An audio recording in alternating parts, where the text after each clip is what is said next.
all hamburger juice. It's your boy, Smoke Screeners Pride. Alright fam, let's talk about the new Eternia Fisto, baby. And this is going to be a little different. I'm not going to go through all the ins and outs like I usually do because there's been a bunch out there. I want to talk about something a little different. And if you haven't noticed, my Fisto looks a little different than how he actually comes. He comes like this, fam, and mine's a little different. So let's take a little look at this guy. But the first thing we're gonna do is hit you with a little slow motion.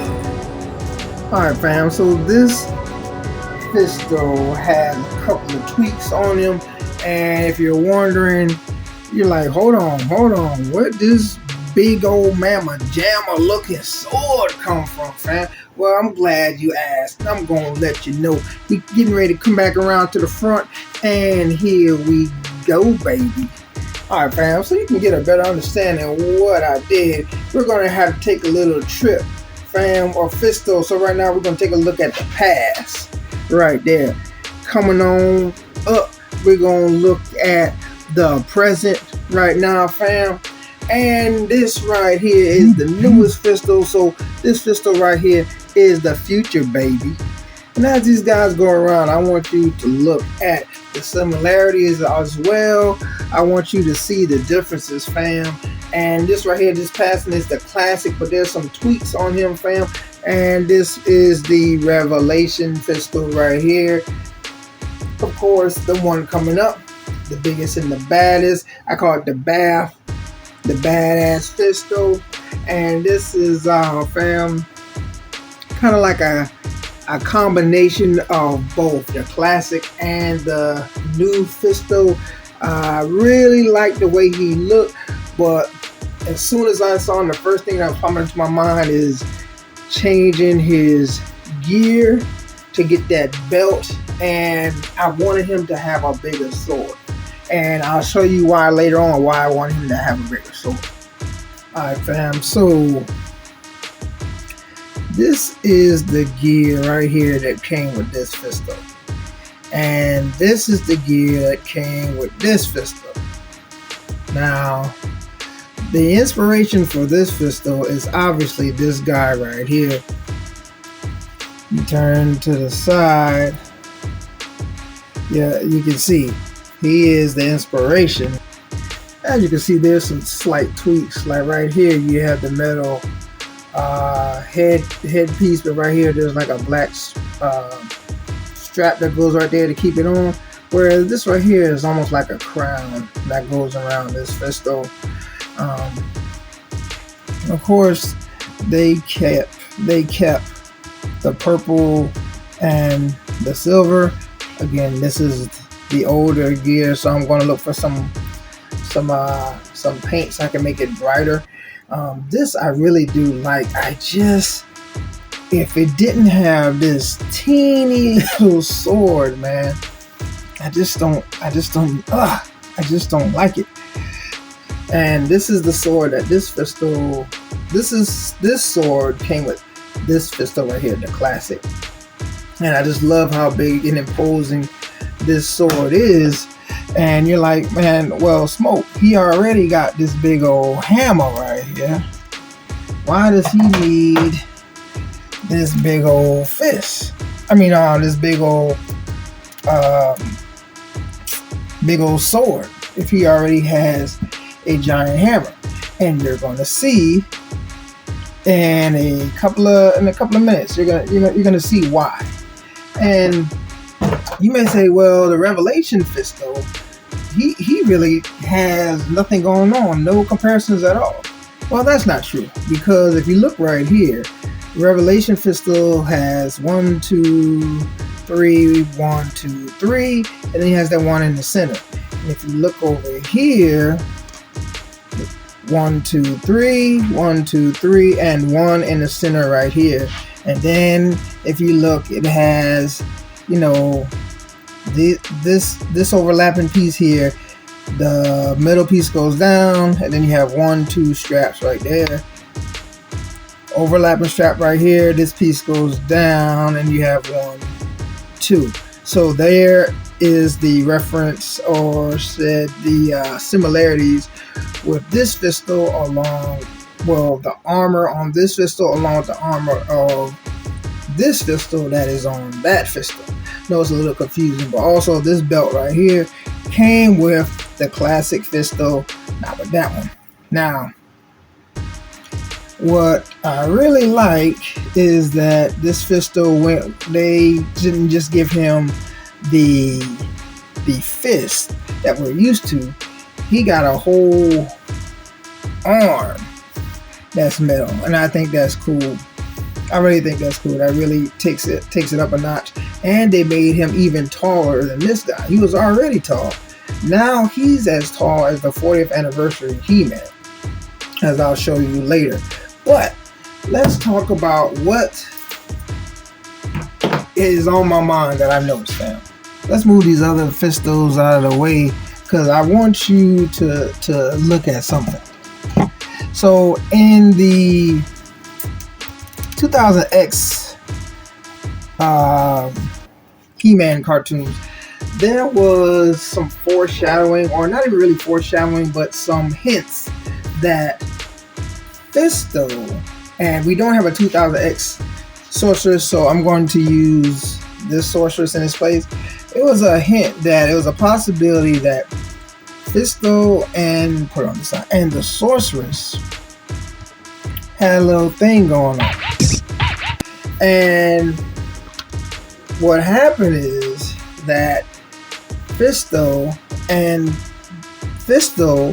up being the soldier who like got injured, lost his memory, and he had his arm wrapped up and he was like bandaged.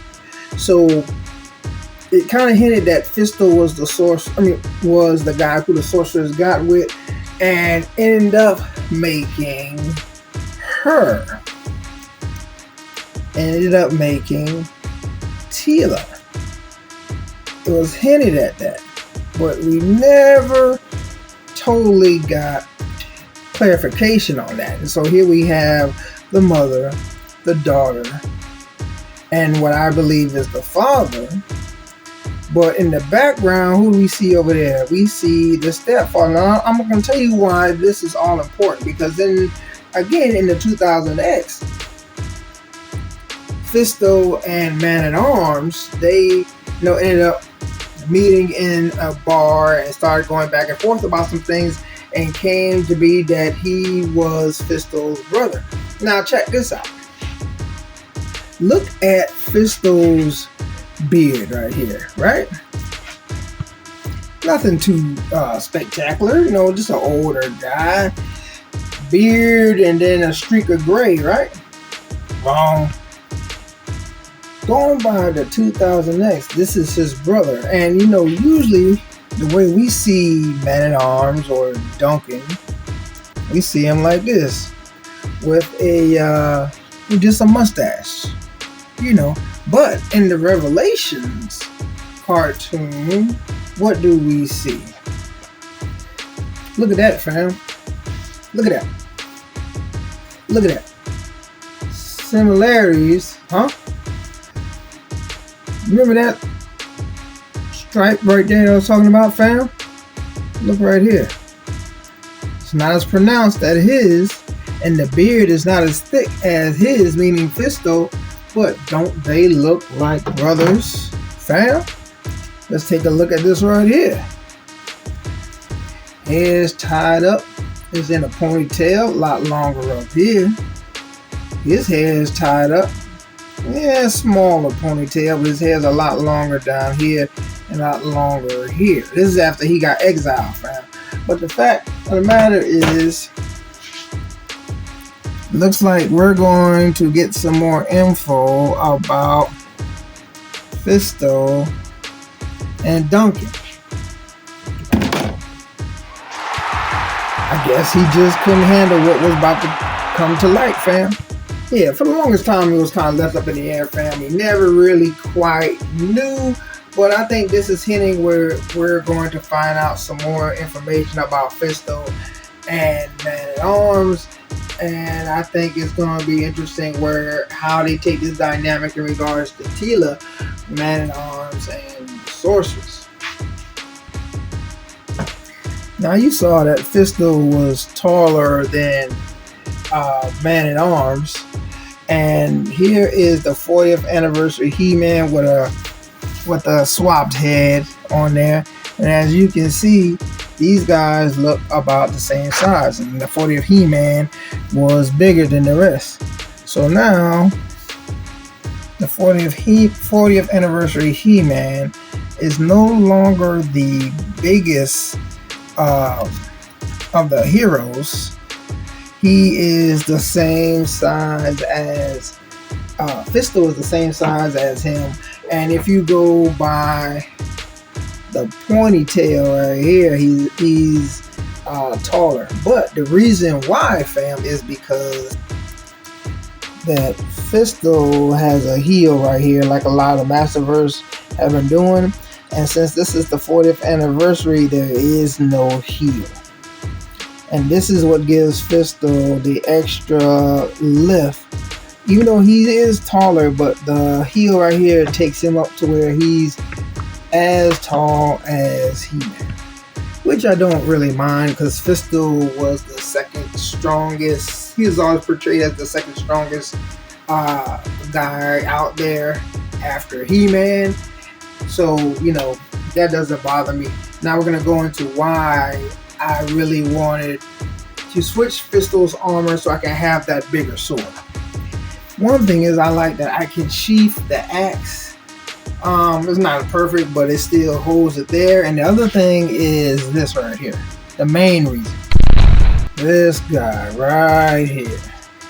Do you see the size of that sword, fam? And do you see the size of that Horde Trooper?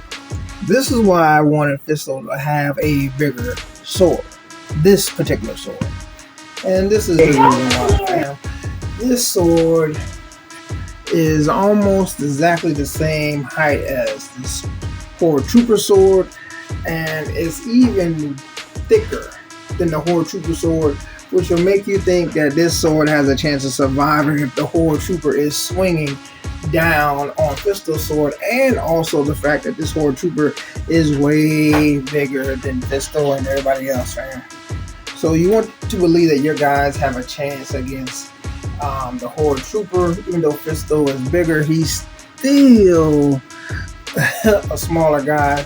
So this is one of the main reasons why I wanted to swap the gear so he can get this sword, and also because I just like the way this gear looks on Fisto compared to the one he came with.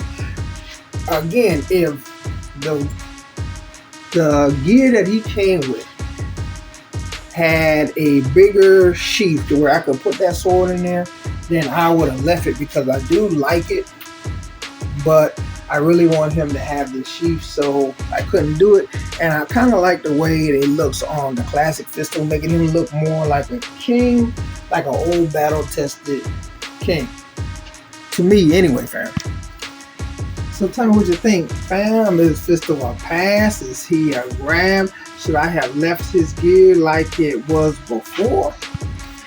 Do you think I'm right about him and Man-at-Arms and how they might explore that, which they kind of hinted at in the 2000X, or do you think they're going to go totally different and I'm just reaching with the way the beards are and the white in the front? So let your boy know. And like a fat kid in dodgeball, I'm out, baby. And don't forget to like and subscribe.